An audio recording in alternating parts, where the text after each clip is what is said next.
आई coverage रहस्य की खोज।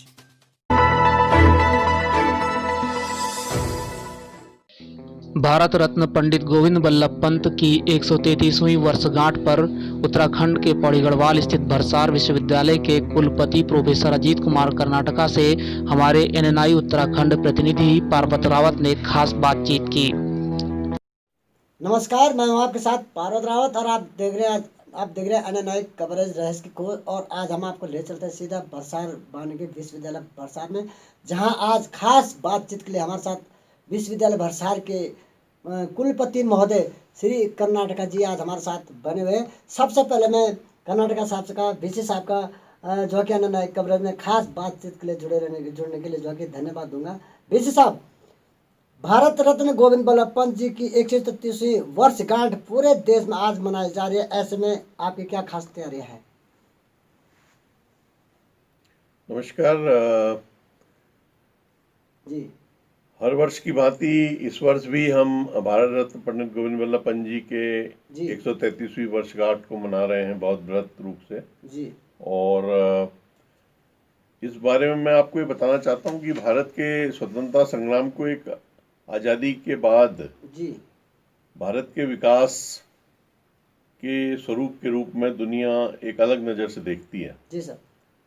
और इस विशिष्ट स्वतंत्रता संग्राम की विशेषता ये रही है कि जहाँ भारतवासियों ने ये जो आज़ादी की लड़ाई थी जी, ये अहिंसा के हथियार से लड़ी, वहीं अन्य विश्व में जहाँ भी स्वतंत्रता मिली है वहाँ हिंसा हुई है जी। और विश्व में अहिंसा से इस तरह से आज़ादी मिलने का ये पहला उदाहरण है और विश्व में ऐसा कोई उदाहरण नहीं है। जी जी। दूसरी विशेषता आपको बताना चाहता हूँ कि ये रही है कि आज़ादी के बाद सुशासन व विकास जी।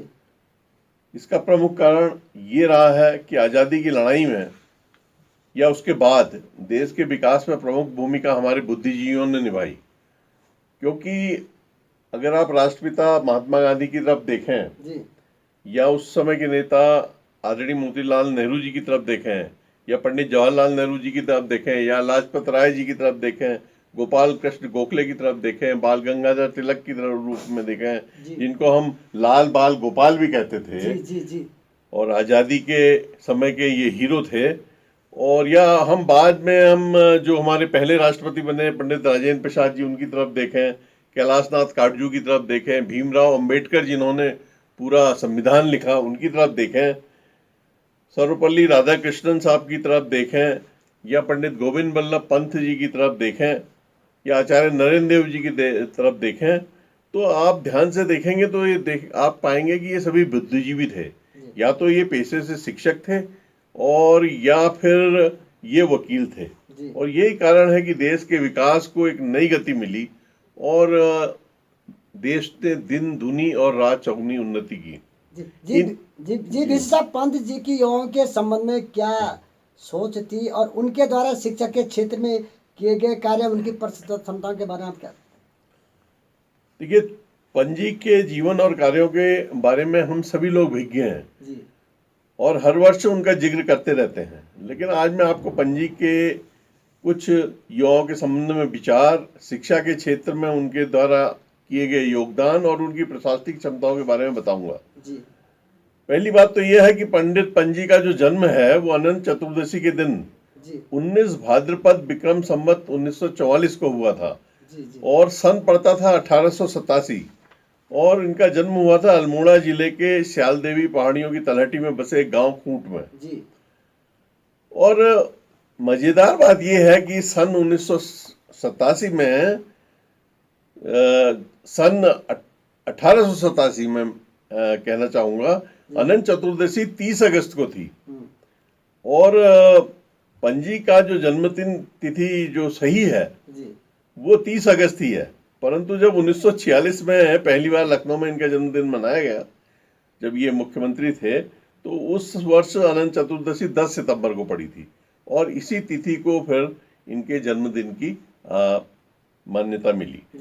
शिक्षा को के बारे में बताना चाहता हूँ कि शिक्षा में उनका क्या योगदान रहा। तो शिक्षा को विकास का द्वार मानते थे पंत जी और उनका कहना यह था कि शिक्षा से ही प्रगति संभव है जी। खुद भी वो एक बहुत मेधावी छात्र थे। उन्होंने 1909 में इलाहाबाद विश्वविद्यालय से कानून की परीक्षा जो है प्रथम श्रेणी में उत्तीर्ण की थी। जी। बच्चों की शिक्षा पे भी पंजी बहुत जोर देते थे और कई परिवारों को हर महीने वो आर्थिक सहायता भी इसके लिए देते थे। 1887 में जब ये पैदा हुए उसके कई साल बाद जी। जब इन्होंने अपना नौकरी करना, वकीली करना शुरू किया तो 1918 में काशीपुर में है इनके प्रयास से एक हिंदू हाई स्कूल की भी स्थापना हुई जिसका नाम है उदयराज हिंदू हाई स्कूल, जो अब इंटरमीडिएट कॉलेज के रूप में जी। वहां पर बहुत बड़े बड़े रूप में चल रहा है। जी। पंजी का टाइम मैनेजमेंट भी बड़ा प्रमुख था और टाइम वो कहते थे कि आप अपने समय को व्यवस्थित करें जी। और अगर आप अपने अपने समय को व्यवस्थित कर लेंगे तो फिर प्रदेश और देश की प्रगति होना संभव है। जी। एक बात युवाओं से वो और कहते थे, वो ये कहते थे कि आप सकारात्मक रुख रखें जी। और ये भी कहते थे कि आपको हमेशा सकारात्मक रुख रखने की आदत डालनी चाहिए। जी। और पंजी की आदत में भी ये शुमार था, वे कभी नाराज नहीं होते थे और हर बात जो उनके संज्ञान में लाई जाती थी चाहे उन्हें पसंद आए या ना पसंद आए उस पर विचार और मनन अवश्य करते थे और डिसीजन चाहे बाद में वो कुछ भी लेते रहे हों उस पर। जी वीसी साहब, पंत जी को पर्वत पुत्र कहा जाता है जी क्योंकि वह एक दृढ़ इच्छा शक्ति के व्यक्ति थे। इस बारे में आप क्या बताएं? जी, पंजी बहुत ही दृढ़ इच्छा शक्ति के स्वामी थे। पंजी की दृढ़ इच्छा शक्ति के बारे में बड़ा एक रोचक प्रसंग है, वो मैं आपको बताना चाहता हूँ। जी। जब चीन द्वारा प्रकाशित नक्शों में भारतीय क्षेत्र पर चीन ने दावा किया तो उसके पश्चात 1960 में चाउ एन लाई भारत आए थे। जी। तो पंजी के साथ उनकी बैठक हुई थी। तो भेंट के उपरांत चाउ एन लाई से जब प्रतिक्रिया पूछी गई थी तो उन्होंने कहा था पंजी एक बहुत कट्टर व्यक्ति हैं, उनसे पार पाना बड़ा कठिन है। जी। यद्यपि उन्होंने चाउ एन लाई को अपने व्यवहार से खुश कर दिया था लेकिन जमीन के मामले में उन्होंने 1 इंच भी जमीन उनको नहीं दी जी। चाइना वालों को। जी। तो ये उनकी दृढ़ इच्छा शक्ति थी और मैनेजमेंट था जिससे कि उन्होंने उस समय इस कार्य को निभाया। जी। गृह मंत्री के रूप में भी अगर आप देखें जी। तो जिस समय सारे राज्यों का पुनर्गठन होना था और भारत के कई राज्य ऐसे थे जो राजा लोग चलाते थे, उनका पुनर्गठन होना था, तो उसमें भी उनका बहुत ज्यादा सहयोग रहा जब वो गृह मंत्री थे। जी। जी वीसी साहब, पंत जी गांधी जी से बहुत प्रभावित थे। इस संबंध में आपका क्या कहना है? देखिए, गांधी जी हमारे भारत के राष्ट्रपिता हैं जी। और गांधी जी हमारी जो स्वतंत्रता हुई उसकी कहिए एक रीढ़ की हड्डी है जी। और उन्हीं की वजह से हमें एक स्वतंत्रता मिली, इसमें कोई दो राय नहीं है। और 14 जून 1929 को गांधी जी की कुमाऊं यात्रा हल्द्वानी से प्रारंभ हुई थी और 14 जून से 4 जुलाई तक वो यहाँ कुमाऊं में रहे थे और पंजी उनके साथ हमेशा रहे। लेकिन पंजी इनसे पहले से ही प्रभावित थे और उन्हीं की प्रेरणा से उन्होंने कुमाऊं केसरी हुआ करते थे पंडित बद्रीदत्त पांडे, जिनके नाम पर नैनीताल में एक बहुत बड़ा हॉस्पिटल भी है, उनके साथ मिलकर 13 जनवरी 1921 को मकर संक्रांति के दिन सरयू नदी के किनारे बागेश्वर में उन्होंने 15,000 के जन समुदाय के साथ कुल्ली बेगार प्रथा को जो है वो समाप्त करने का बीड़ा उठाया था। क्योंकि जो अंग्रेज लोग हैं वो लोगों से अपना सामान इधर उधर ले जाया करते थे और उनको पैसा नहीं देते थे, बेगारी करवाते थे। तो उस दिन के बाद फिर कभी भी कुली बेगार नहीं हो पाया।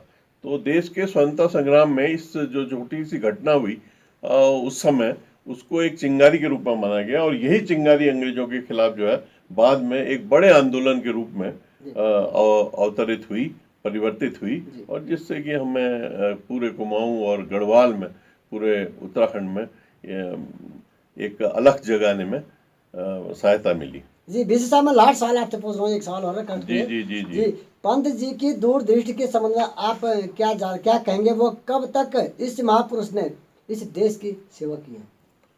देखिए, ऐसा है, एक तो इनकी दूरदृष्टि के बारे में मैं बताऊं कि इन्होंने जमींदारी प्रथा उन्मूलन किया और आपको पता ही है कि जमींदारी प्रथा उन्मूलन कितना बड़ा काम है और गांव में जो लोग अपनी किसानी खेती करते थे उनको इन्होंने हक दिलवाया। दूसरी बात ये कि 1960 में पन्नागर विश्वविद्यालय जो एशिया का प्रथम कृषि विश्वविद्यालय बना, तो वो उन्होंने बनवाया, और उसका परिणाम ये हुआ कि हम लोग जो जो उस समय हम लोग यूएसए से हम मांग रहे थे, जी गेहूं मांग रहे थे, जी और उससे हम लोग अपना काम चलाते थे। आज देश में गेहूं चावल की कोई कमी नहीं है, जी और दालों की भी अब भरमार हो गई है। जी दूध के मामले में हम लोग प्रोडक्शन में दुनिया में पहले हैं, अंडे के मामले में हम दुनिया में प्रोडक्शन में पहले हैं, जी गन्ने में हम ब्राजील के साथ टक्कर लेते हैं, कभी हम पहले होते हैं, कभी ब्राजील पहला होता है। तो ये जो हमारे अंदर वो आई, इस तरह से शक्ति आई, तो ये इसका कारण कृषि विश्वविद्यालयों का खुलना था। और इस कड़ी में जो प्रथम विश्वविद्यालय खुला था पंतनगर में, तो वो इन्हीं के नाम पे है, गोविंद वल्लभ पंत जी के नाम पे, जी और यही इनकी बहुत बड़ी एक दृष्टि भी थी। आपने पूछा कि ये कब तक इन्होंने, इस महापुरुष ने काम किया, जी तो 20 फरवरी सन 1961 को जब वो सरकारी काम में व्यस्त थे, उन्हें दिल का दौरा पड़ गया, और फिर उसके बाद उन्होंने हमेशा के लिए अपनी चेतना खो दी थी, और 7 मार्च 1961 को इस महापुरुष का देहांत हो गया था। जी और इन्हीं सब महान गुणों के धनी, और जिसे हम कहते हैं प्रातः स्मरणी, जो हमारे पंजी हैं, जी उनको श्रद्धांजलि देने के लिए आज मैं आपको एक सोहनलाल द्विवेदी जी हुआ करते थे, आप जानते हैं। जी आप चूंकि कवि भी रहे हैं और लेखन से भी आपका संपर्क रहा है, जी तो ये राष्ट्र कवि जो हमारे सोहनलाल द्विवेदी जी हैं, उनकी मैं कुछ 2-1 पंक्तियां आपको सुनाना चाहता जी हूँ। बिल्कुल सर, सुनाओ। और वो कहते थे, और पंजी भी ये बड़े प्रभावित थे इनसे, वो कहते थे, पर्वत कहता शीश उठाकर, जी जैसे हमारा भरसार है, बिल्कुल पर्वत की चोटी पे है, जी पर्वत कहता शीश उठाकर, जी जी तुम भी ऊंचे बन जाओ, और सागर कहता है लहराकर, मन में गहराई लाओ। जी आपको मन में गहराई लेके आओ। जी और पृथ्वी कहती धैर्य न छोड़ो, जी इतना भार पृथ्वी पे है, लेकिन वो अपना धैर्य नहीं छोड़ती है। पृथ्वी कहती धैर्य न छोड़ो, कितना ही हो सिर पर भार, और नभ कहता है फैलो इतना, और ढक लो तुम सारा संसार। जी बहुत बहुत धन्यवाद बीजी साहब, आपके लिए NNI कवरेज में जुड़े रहने के लिए बहुत बहुत धन्यवाद आपका। जैसा कि भरसार के कुलपति महोदय श्री कर्नाटका जी ने भारत रत्न पंडित गोविंद बल्लभ पंत जी की 133वीं वर्षगांठ पर आज विस्तृत चर्चा और जानकारी दी है, और साथ ही उन्होंने आम जनता को और कहा कि उनके पद चिन्ह पर चलने के भी उन्होंने जो है कि उनके पद चिन्ह पर चलने का भी संकल्प लिया है। NNI कवरेज के लिए भरसार से पारद राव।